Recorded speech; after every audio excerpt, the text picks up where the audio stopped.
جوانترین و ڕازاوترین سڵاوی ئێمەتان پێشکەش بینەرانی خۆشەویستی بەرنامەی لاپەڕی حەوت لە بەرنامەیەکی دیکە وێڕێ هاوکارانم بووینەوە میوانی ماڵەکانتان هیوادارم کە تا کۆتایی هاوڕێمان بن.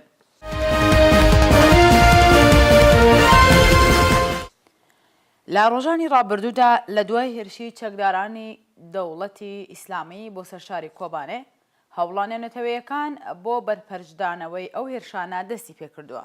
هێزەکانی هاوپەیمان با پشتبەستن بە زانێرەکان سەبارەت بە شوێن و مۆڵگەی چەکدارانی داعش توانیویانە تا ئێستا زەربەیەکی کوشەندە لەو گروپە تون ئاژۆیە بدەن.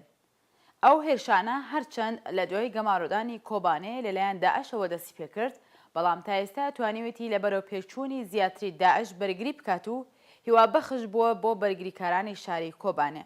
سپای ئەمریکا با بڵاوکردنەوەی بەیاننامەیەک ڕایگەیاندووە هێرشی ئاسمانی نوێ دژی گروپی دەوڵەتی ئیسلامی لا دەوروبەری شاری کۆبانێ ئەنجام داوە. راپۆرتێک ببینن لەم بارەیەوە. لە ڕۆژانی ڕابردوودا لە دوای هێرشی چەکدارانی دەوڵەتی ئیسلامی بۆ سەر شاری کۆبانێ هەوڵە نێونەتەوەیەکان بۆ بەرپەرشدانەوەی ئەو هێرشانە دەستی پێکردووە.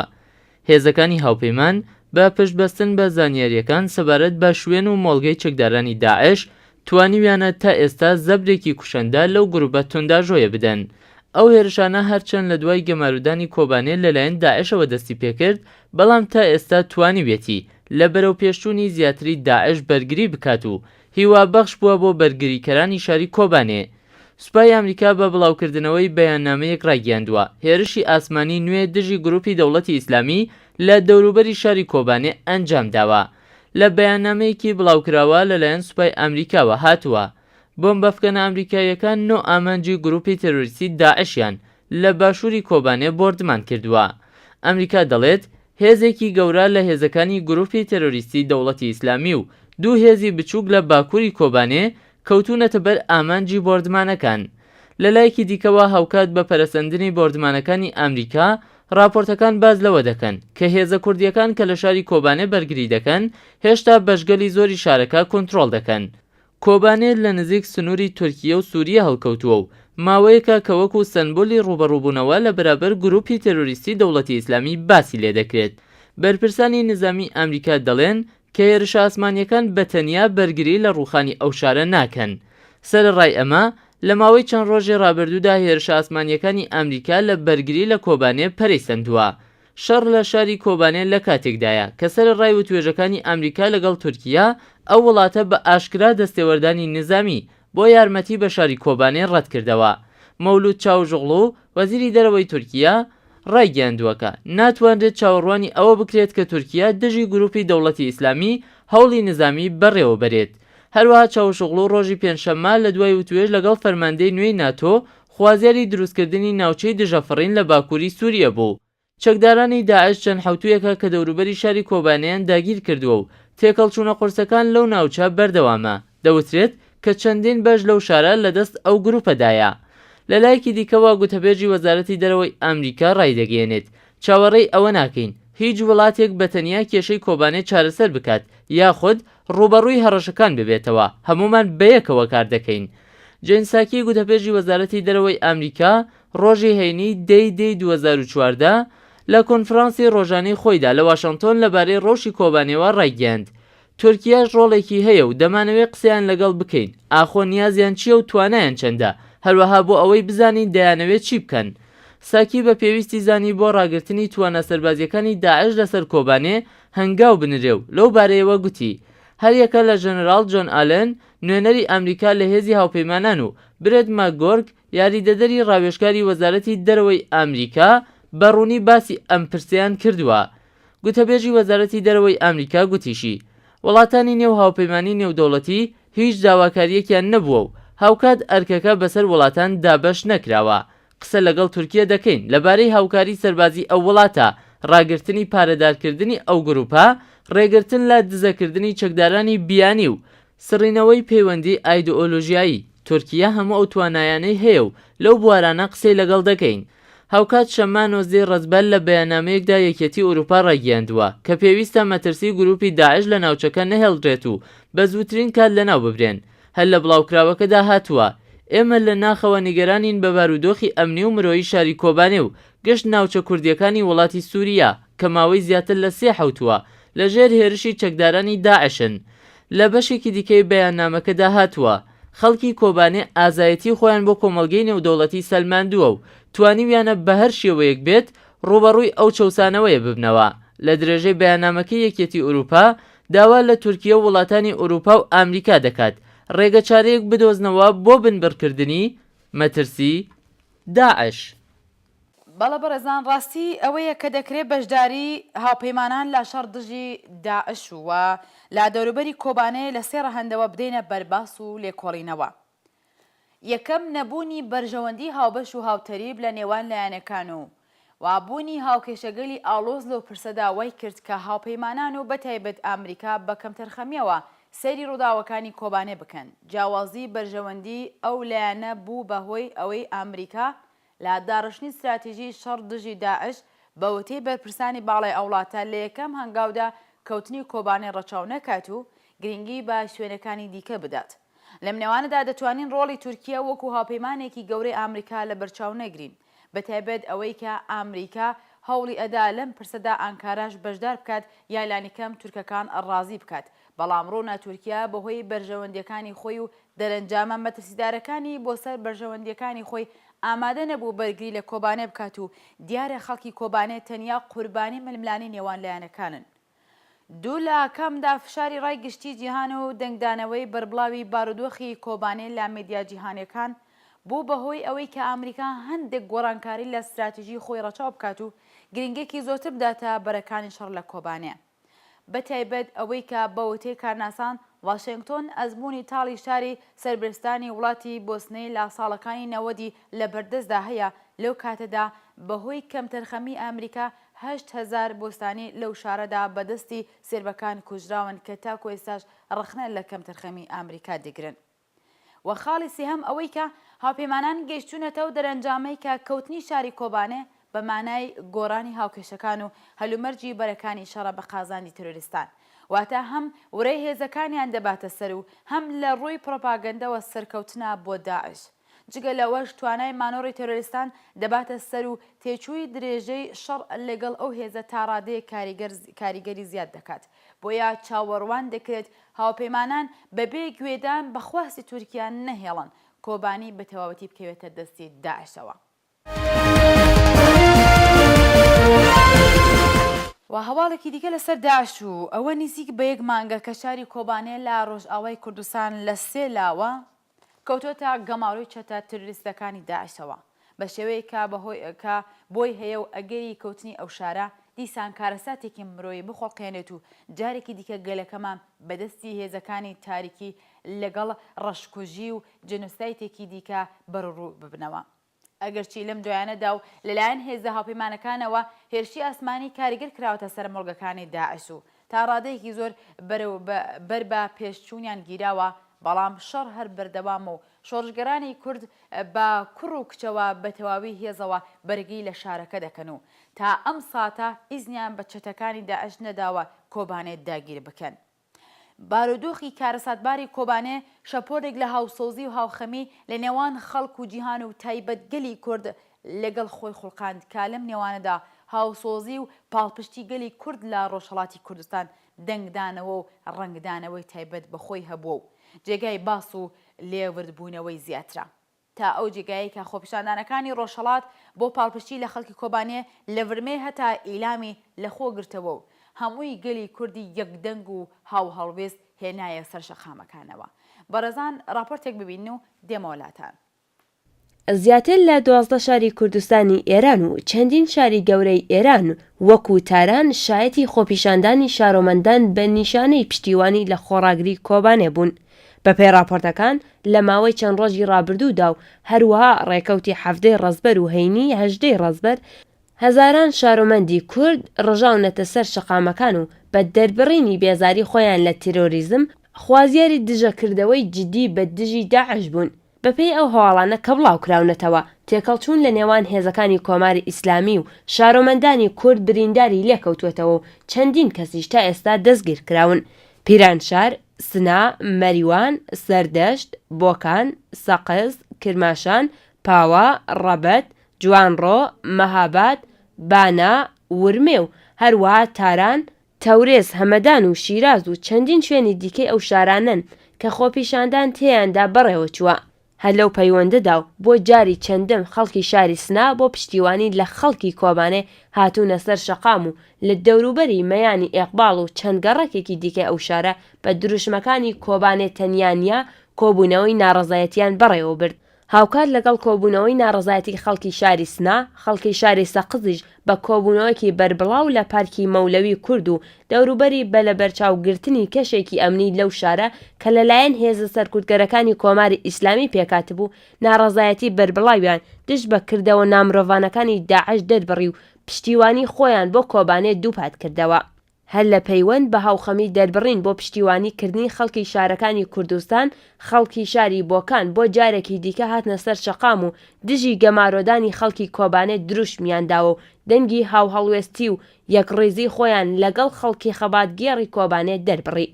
لە لایەکی دیکەوە ژمارەیەکی بەرچاوی خەڵکی شاری پاوەی سەر بە پارێزگای کرماشان هاتوونەتە سەر شەقامەکانی ئەو شارە بە دروشمی بژی کۆبانێ تا کوردێک بمێنێ کۆبانیش دەمێنێ دش بە کردەوەکانی داعش و گەمارۆدانی شاری کۆبانێت دەنگیان هەڵبڕی.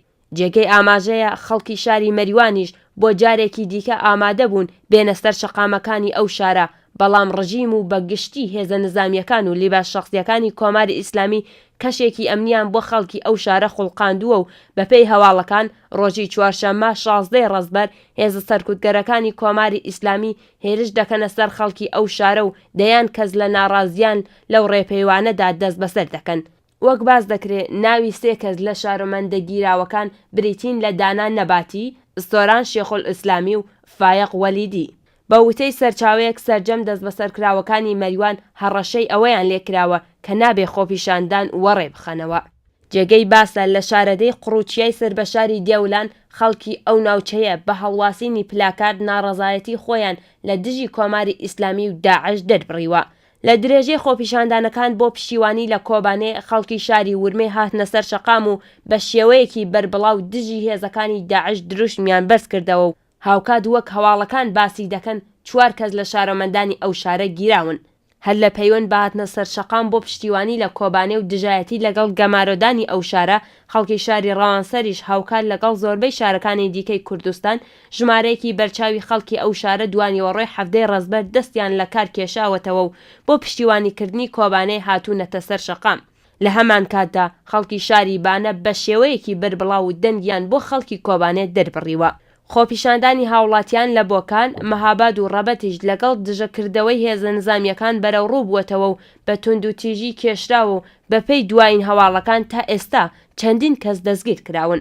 دەوترێت کە لە جوانڕۆ سەلەفیەکان هێرشیان کردوێتە سەر کافینەت و شوێنی کۆبوونەوەی لاوان و وێڕای بێڕێزیکردن پێیان دروشمی لایەنگری لە داعشیان وتوێتەوە.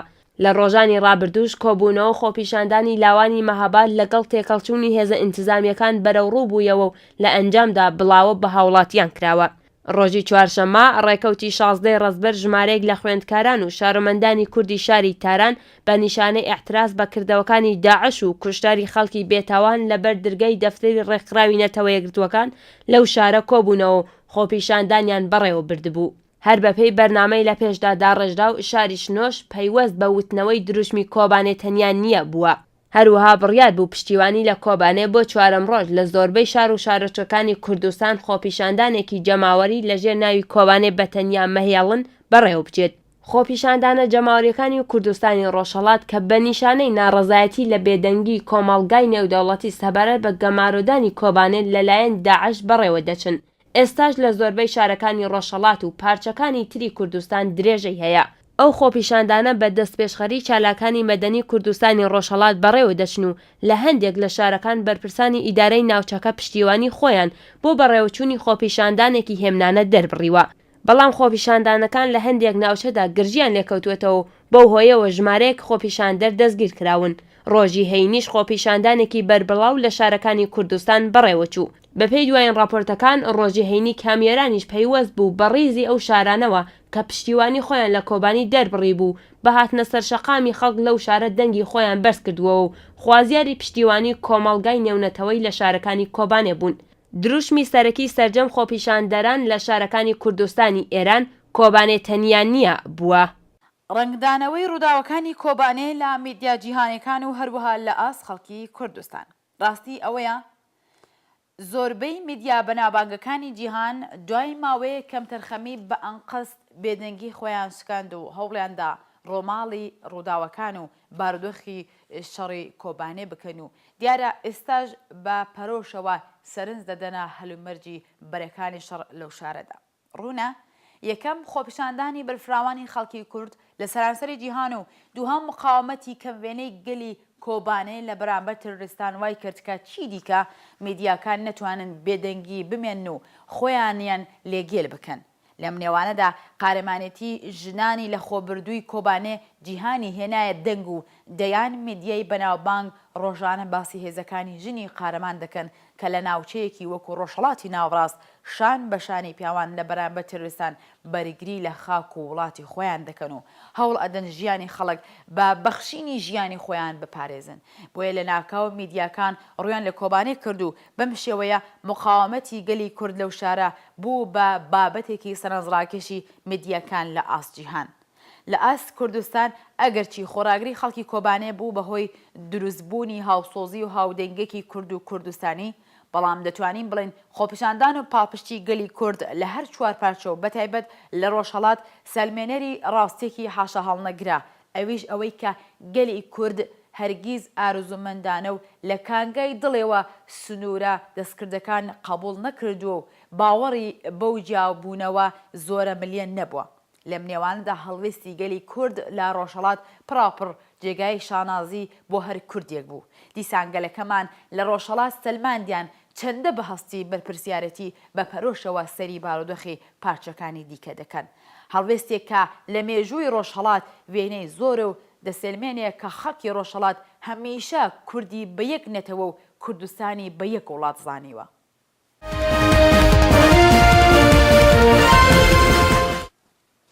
بەڵە خۆشەویستان بەپێی هەواڵەکان وەزیری کاروباری دەرەوەی عەرەبستان ڕۆژی دووشەمە 21 ڕەزبەر لا پرەس کۆنفرانسێک لەگەڵ هاوتاڵمانەکەی لە جەددە وتوویەتی ئێران بۆ چارەسەرکردنی قەیران و تێکەڵچوونەکان هێزە داگیرکەرەکانی خۆی لە سووریا بکسێنێتەوە. وتەکانی وەزیری دەرەوەی عەرەبستان سەبارەت بە ئێران یەکەمین هەڵوێستی ئاشکرای ناوبراو لەبارەی ئەو وڵاتەیە و پاش چاپێکەوتین لەگەڵ محەممەد جەواز زەریف وەزیری کاروباری دەرەوەی ئێران لە نیویۆرک.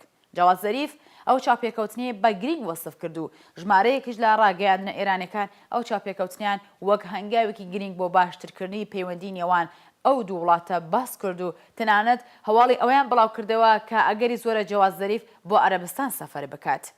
بەپێی راپۆرتی فەرەنسا سەعود ئەلفەیساڵ وتوویەتی هێزە شیعەکانی ژێر کۆنتڕۆڵی ئێران لە سووریا سەرقاڵی شەڕ لەگەڵ سووریەکانن.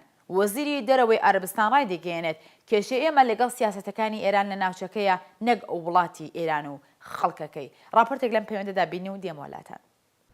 بەپێی هەواڵەکان وەزیری کاروباری دەرەوەی عەرەبستان ڕۆژی دووشەمە 21 ڕەزبەر لە پرەس کۆنفرانسێک لەگەڵ هاوتە ئاڵمانیەکەی لە جەددا وتوێتی ئێران بۆ چارەسەرکردنی قەیران و تێکەڵچوونەکان هێزە داگیرکەرەکانی خۆی لە سووریا بکشێنێتەوە.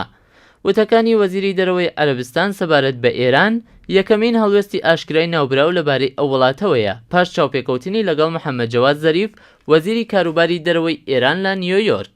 جەواد زەریف ئەو چاوپێکەوتنەی بە گرنگ وەسف کرد و ژمارەیەکیش لە ڕاگەیاندنە ئێرانیەکان ئەو چاوپێکەوتنەیان وەک هەنگاوێکی گرنگ بۆ باشترکردنی پەیوەندی نێوان ئەو دوو وڵاتە باس کرد و تەنانەت هەواڵی ئەوەیان بڵاو کردەوە کە ئەگەری زۆرە جەواد زەریف بۆ عەرەبستان سەفەر بکات. بەپێی راپۆرتی فەرەنسا سەعود ئەلفەیساڵ وتوێتی هێزە شیعەکانی ژێر کۆنتڕۆڵی ئێران لە سووریا سەرقاڵی شەڕ لەگەڵ سووریەکانن. وەزیری دەرەوەی عەرەبستان ڕای دەگەیەنێت کێشەی ئێمە لەگەڵ سیاسەتەکانی ئێران لە ناوچەکەیە نەک وڵاتی ئێران و خەڵکەکەی. سەعود ئەلفەیساڵ دەڵێت لەم بارەیەوە ئێمە دەتوانین بڵین هێزە داگیرکەرەکانی کۆماری ئیسلامی لە سووریا سەرقاڵی یارمەتیدانی بەشار ئەسەد سەرۆکۆماری نامەشروعی سووریان. هاوکات لەگەڵ بڵاوبوونەوەی قسەکانی سەعود ئەلفەیساڵ ڕژیمی کۆماری ئیسلامی ئێران کاردانەوەی خۆی نیشاندا و جێگری وەزیری دەرەوەی کۆماری ئیسلامی ئێران لە وەڵامی وەزیری دەرەوەی عەرەبستانی سعودی وتی تاران یارمەتی خەڵک و دەوڵەتی سووریا و عێراق دەکات. حسێن ئەمیر عەبدوڵڵاهیان جێگری عەرەبی و ئافریقایی وەزیری دەرەوەی کۆماری ئیسلامی لە کاردانەوە بە وتەکانی وەزیری دەرەوەی عەرەبستانی سعودی وتی ئەگەر وتەکانی سەعود ئەلفەیساڵ ڕاست بن ئەوە لەگەڵ دۆخی دانوستانی دیپلۆماتیکی ئەم دوو وڵاتەدا نایەتەوە و داوا لە عەرەبستان دەکەین کە ئاگای لە پیلانگێڕی دوژمن بێت و دەرفەت بۆ ڕۆڵی پۆزتیفی خۆی لە ناوچەکە لەدەست نەدات. ئەو هەروەها لە کاردانەوە بە وتەکانی وەزیری دەرەوەی ئەمریکا سەبارەت بە داگیرکاری ئێران لە سووریا ڕەخنەی لە بەشداری نظامی عەرەبستان لە بەحرین گرت. ئەمیر عەبدوڵڵاهیان لە کاردانەوە بۆ قسانە وتی کۆماری ئیسلامی گرنگترین وڵاتی ناوچەیە بۆ بەرگریکردن لەگەڵ تێرۆریستان، تاران، یارمەتی خەڵک و دەوڵەتی عێراق و سووریە دەکات.